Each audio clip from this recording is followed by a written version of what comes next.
Hello and welcome to another ICS Impulse video. I'm Wendy Crumley-Welsh, the product manager for ICS Impulse. And today we're going to be talking about the Saccade test. And the Saccade test is part of the ocular motor module. Saccade test provides the ability to assess the visual and ocular motor system when presented with rapid goal-directed targets.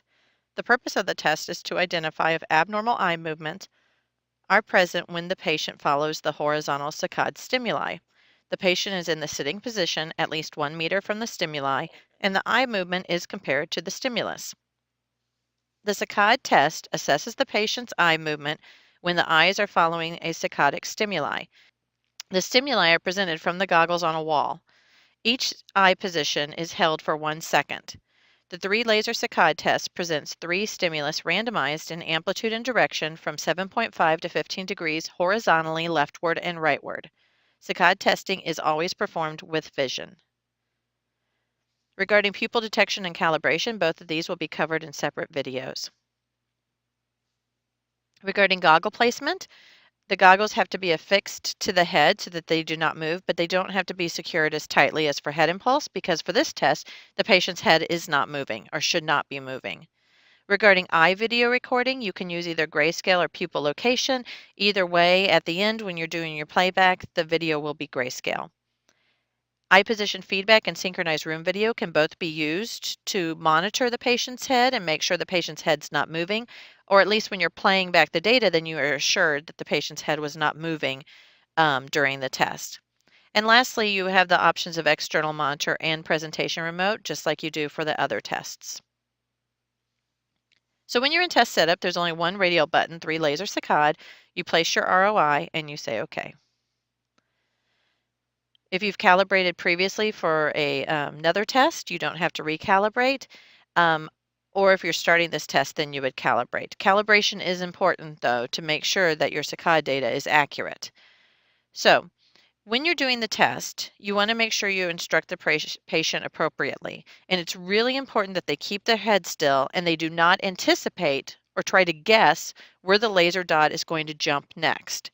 If they're anticipating, then what will happen is down here in the bottom right, you see accepted and collected numbers. Collected is how many saccades were delivered to the patient. Accepted is how many of those saccades were accepted in the data analysis. So if the person is moving their head or they're anticipating where the laser dot's going to move, so they try to jump before the laser dot jumps, or they jump in the wrong direction because they're guessing where that laser dot's going to move to, those are all going to be rejected. So what you want is you want these two numbers to be the same, as in this example, 7 and 7. But if you see that you have a lot of collected and very few accepted, and that difference between those two numbers is pretty wide, then you want to stop, possibly recalibrate. Recalibrating sometimes helps if you're sure that the patient is doing the task appropriately, and re-instruct the patient and remind them not to anticipate where the target is going to be moving to. Now, one thing you can do is up here in the collection setup, first of all, you can turn the center laser on. If you're using head position feedback, turn the center laser on and center the head, and then you can turn the stimuli on. And what this allows you to do is present the stimuli to the patient so that you can instruct them, so you're sure they know what they're supposed to be doing before you actually start collecting the data. So turn the stimuli on, instruct your patient, and then start the data collection. Here you see the 3 laser dots being projected on the wall as we're standing behind the patient, and you see exactly what they see with the 3 laser dots.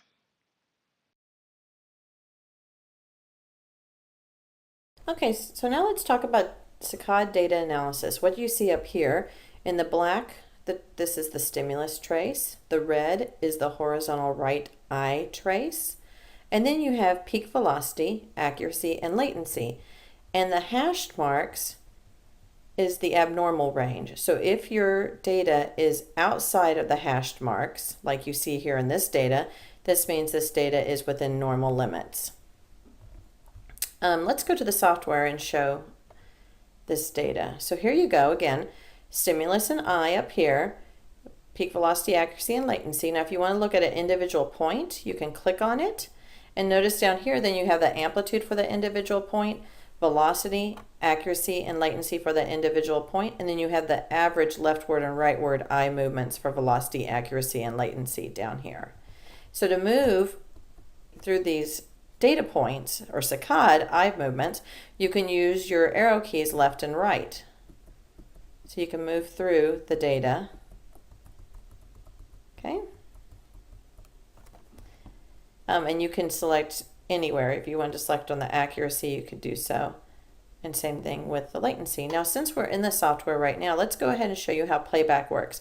Now, if you use the webcam or the eye or the head position feedback, that would show right here next to the eye. So let's hit play. And you can see as the eye is moving, it's putting a square around that particular saccadic eye movement. Now, if there's no square present, that means that that eye movement was rejected. Now remember, if you're seeing a lot more rejected than accepted when you're collecting, recalibrate and try again, and re-instruct the patient.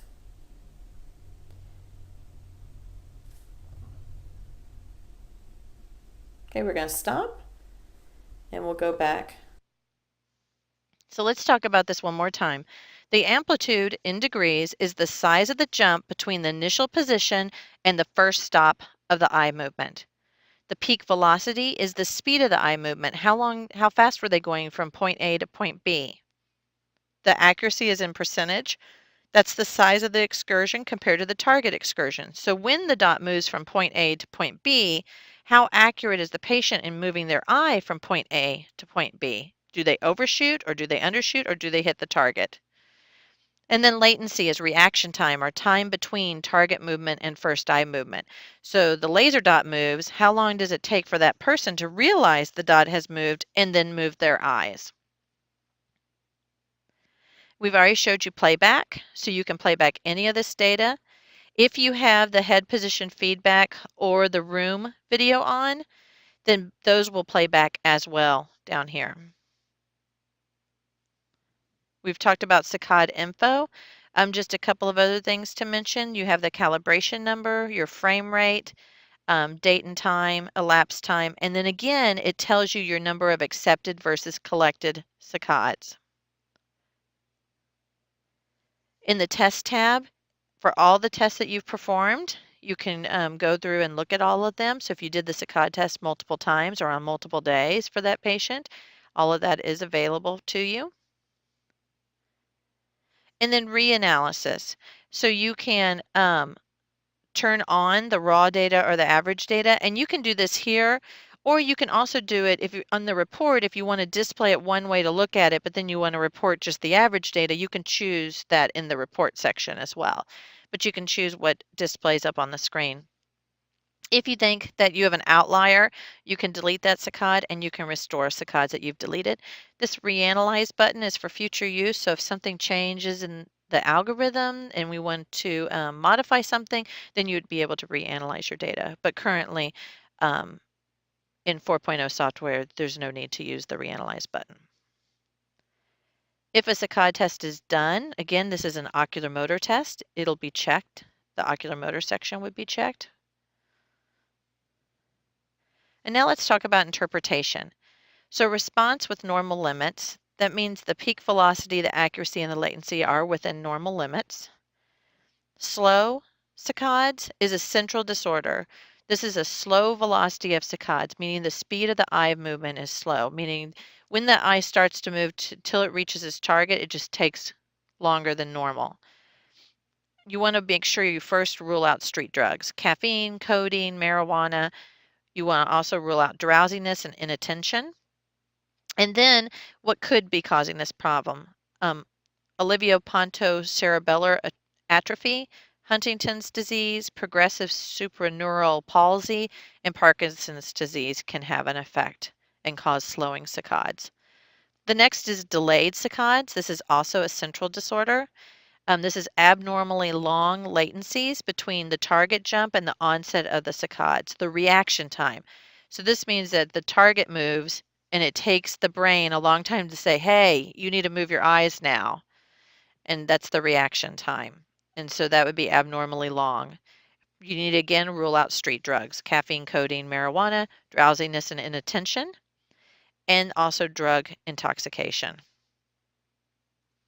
Dysmetria is also a central disorder, so this could be undershoot or overshoot. Undershoot is hypometric, consistently makes saccades that are too small in amplitude to reach the target. So the target moves and they're just not getting close enough to it. Overshoot's the opposite problem. It's hypermetric, so constantly makes saccades that are too large in amplitude to reach the target. So the target moves and they bypass it.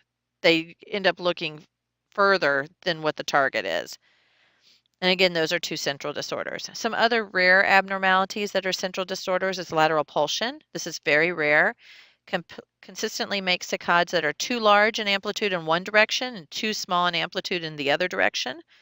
That could be Wallenberg syndrome, which is an infarction of the posterior inferior cerebellar artery or lateral medulla, or it could be an infarction of the superior cerebellar artery.